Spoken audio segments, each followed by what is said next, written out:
The Attorney General tells the House of Representatives that his government is to bring big-ticket items to improve the justice system.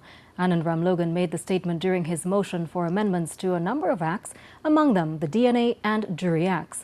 Liran Brummel reports. Attorney General Anand Ramlogan tells the Parliament during the debate on the amendment of the Justice Bill 2014, new laws are soon coming before the House. Among them, the Cyber Act and the revamping of the plea bargaining law. He did not say, however, when they'd be brought before the House.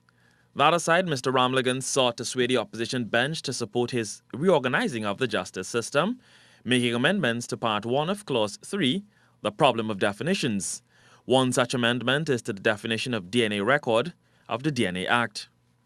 So DNA record means a record either in textual or electronic format that is kept in every place or institution which collects DNA samples containing a record of every sample taken. This allows for the record to be done manually, so you can log it in a book, or it can be done electronically by storing it by data entry onto a computer system. Definitions such as private security officers, qualified persons, exonerated and intimate samples have also been amended. So too collecting a non-intimate sample. That perhaps you might have defendants who may not even have a finger, and the legislation will not permit to draw the blood from elsewhere, from another part of the body. And there have been actual instances where they've encountered these problems. So we have in fact altered the definition to say blood obtained by pin prick. So it will now be blood obtained from any part of the body and not just from the prick of a finger. And the AG also wants to give to the police service the power to collect and store DNA samples.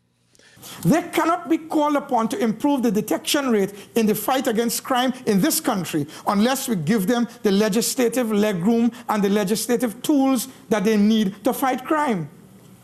And if the police would like to retain a DNA sample and profile, even if a man is exonerated, because they have good reason from their practical experience to make such a request, I say let us support them. Mr. Ramlogan said far too often a number of cases have been thrown out because of technicalities. The AG told the House such measures will allow the state to be a few steps ahead of innovative and ingenious criminals.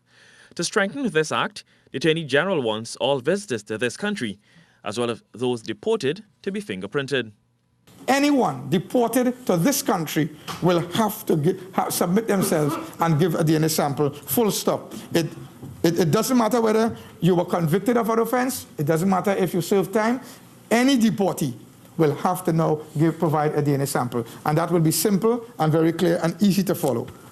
The Attorney General also made cases for amendments to the Dangerous Drugs and Young Offenders Detention Acts.